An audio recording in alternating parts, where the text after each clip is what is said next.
Assalamualaikum warahmatullahi wabarakatuh, sahabat Radio GP dimanapun kalian berada dan fan Marc Marquez dimanapun kalian berada, selamat malam. Sebelumnya kita berselawat dulu seperti biasa. Allahumma salli ala Sayyidina Muhammad, Allahumma salli ala Sayyidina Muhammad, Allahumma salli ala Sayyidina Muhammad sallallahu alaihi wasallam. Welcome back to my channel Radio GP.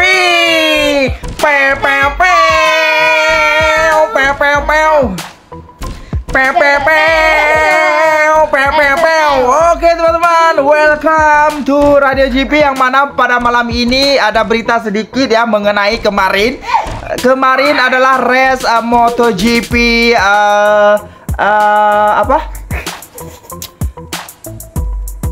Austria Red Bull Ring, yang mana di sini Marc Marquez membuktikan ya sudah menjadi winner di sirkuit Red Bull Ring yang selama ini dia tak pernah juara satu ya, nggak pernah semenjak 2014, dan selalu ditanya dan Marc Marquez menjawab, sekarang kalian tidak bisa bertanya lagi ya, karena Marc Marquez sudah menang di sini. Betul nggak, Aji?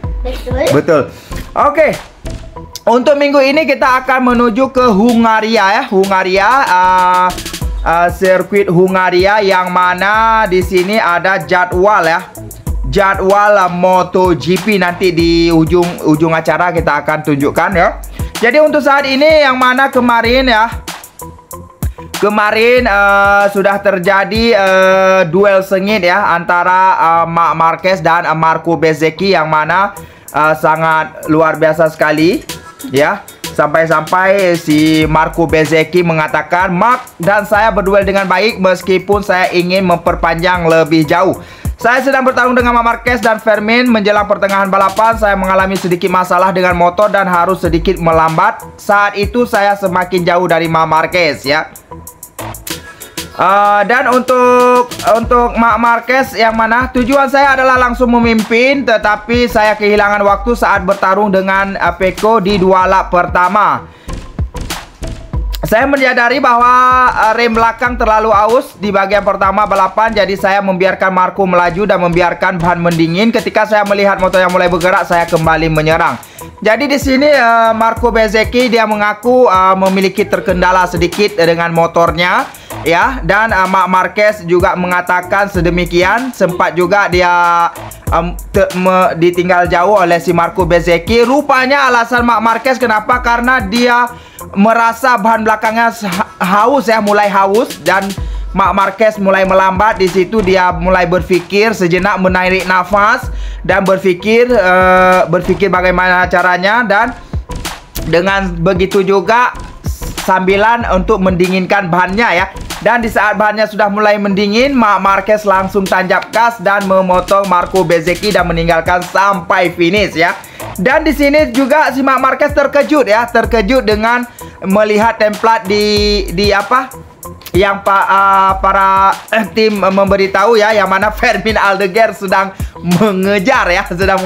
Di situ Marc Marquez agak terkejut juga, dan Marc Marquez juga tidak heran dengan Fermin Aldeguer. Kalau seandainya dia bisa juara kemarin Fermin Aldeguer, di situ Marc Marquez sudah mengetahuinya, karena semenjak dari FP1, FP2 dan FP dan sampai race ya, Marc Marquez sudah melihat, mereka semua sudah melihat telemetrinya si Fermin Aldeguer, yang mana di antara rider Ducati lainnya, di antara semua rider Ducati, dia yang paling konsisten kelajuannya, dibilang si Marc Marquez. Jadi di sini si Fermin Aldeguer lain lagi ceritanya. Dia mengatakan tidak mudah untuk bersaing dengan Marquez. Dia mengerahkan segalanya. Sang pemula berjuang begitu keras sehingga sepatunya berlubang di solnya. Kalian bisa lihat jari kelingking kaki saya, candanya. Lalu saya jadi sulit mengerem seperti itu. Rasanya seperti terbakar. Jadi saya terbakar, saya tidak bisa menyentuh rem. Yang mana si Fermin Aldeguer menunjukkan dia sepatunya bolong ya teman-teman. Mungkin dia mencoba mengerem ya, seperti budak-budak kecil gitu ya. Jadi pengakuan dari Fermin Aldeguer, dia bilang tidak mudah untuk mengejar Marc ya.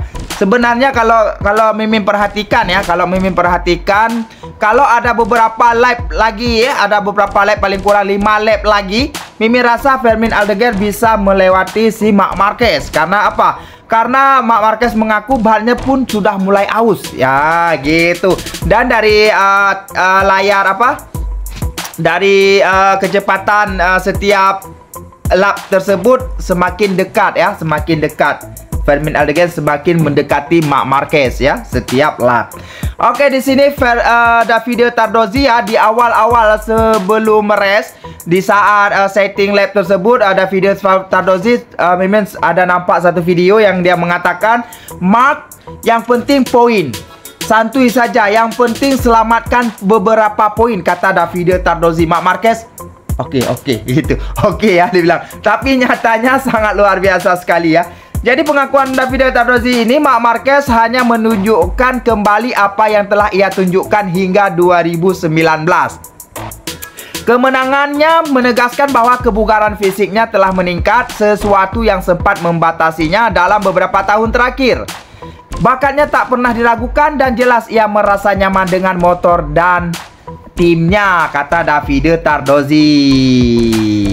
Dan untuk Francesco Bagnaia di sini, lagi-lagi Francesco Bagnaia mengalami kesulitan, terutamanya karena ban ya. Sampai saat ini dia masih menunggu jawaban dari Michelin kenapa bannya dalam beberapa putaran sudah habis. Dan di race-nya juga si Francesco Bagnaia juga cepat habis bannya ya. Yang mana dia mengatakan, saya kehabisan kesabaran. Saya harap Ducati bisa menjelaskan kepada saya. Semua orang menyalip saya lagi di tikungan. Saya tidak bisa berakselerasi dan ini situasi yang agak tidak biasa. Yang saya harap mereka bisa jelaskan kepada saya, kata Francesco Bagnaia. Saya selalu fokus, saya tidak pernah kehilangan akal, saya selalu memberikan segalanya. Dan ini dengan memberikan segalanya, saya finish di urutan ke-8. Seperti yang sudah saya katakan, semua orang menyalip saya lagi di tikungan. Saya tidak bisa berakselerasi dan ini situasi yang agak tidak biasa, yang saya harap mereka bisa menjelaskan kepada saya, kata si Francesco Bagnaia. Ini sekarang Francesco Bagnaia menyodorkan kemarahannya ke para tim ya, maksudnya ke Ducati, yang mana dia masih bingung kenapa nggak bisa ya. Jadi di pikirannya udah kayak ya, mungkin disabotas gitu ya. Itu sebabnya ada beberapa pernyataan dari pengamat, terutama Carlo Pernat, yang mana dia mengatakan ini sebabnya Ducati atau tepatnya Gigi Dall'Igna memilih Marc Marquez. Karena apa? Karena dia tahu pengembangan Ducati tersebut sudah mentok. Ya, ini pernah Mimin katakan. GP Desmosedici GP 25 sudah mentok perkembangannya di GP 24. Sebab itu mereka memilih Marc Marquez daripada talenta-talenta muda seperti Jorge Martin, Enea Bastianini ini gitu ya. Jadi ini sebabnya. Dan terbukti sekarang Marc Marquez yang bisa mengendalikan motor tersebut, motor yang bisa dikatakan yang sudah mentok pengembangannya. Terbuktinya aja Francesco Bagnaia nggak bisa. Fabio Di Giannantonio juga kewalahan ya, apalagi Franco Morbidelli gitu ya teman-teman ya. Cuma motor GP24 yang sangat mulus ya gitu. Oke, itu saja untuk informasinya. Kita langsung aja ke apa namanya, jadwal MotoGP Hungaria, yang mana pada hari Jumat tanggal 22 Agustus 2025 untuk FP1-nya seperti biasa pada pukul 3:45 menit hingga pukul 4:30 menit. Dan untuk free practice-nya yaitu pada pukul 8 malam hingga pukul 9 malam. Itu sudah mendapatkan siapa yang Q1 dan Q2 ya. Untuk hari Sabtunya tanggal 23 Agustus 2025 yaitu FP2 pada pukul 3:10 menit hingga pukul 3:40 menit. Dan dilanjutkan dengan Q1 pada pukul 3:50 hingga pukul 4:05. Dan seterusnya dilanjutkan Q2, yaitu pada pukul 4:15 hingga pukul 4:30. Dan setelah itu sudah mendapatkan starting gate dan pole position. Siapa dia siapa kita belum tahu lagi. Dan setelah itu jeda waktu dalam beberapa jam, yaitu lebih kurang 3 jam, akan dilanjutkan dengan sprint race, yaitu pada pukul 8 malam. Dan untuk hari minggunya, yaitu pada tanggal 24 Agustus yaitu 2025, akan ada warm up dulu dalam 10 menit ya.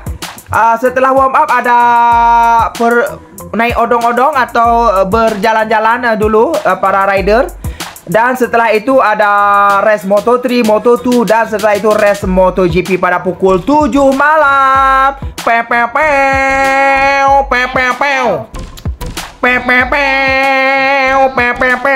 Oke teman-teman, untuk rekor lap di Grand Prix Hungaria ini belum ada teman-teman. Belum ada yang all time record, belum ada pole position, belum ada siapa dia best race lap, belum ada top speed, belum ada, dan pemenang sprint dan pemenang race-nya pun belum ada. Kita lihat siapa yang akan mencetak rekor pertama di sirkuit di Grand Prix Hungaria. Sirkuit apa ini?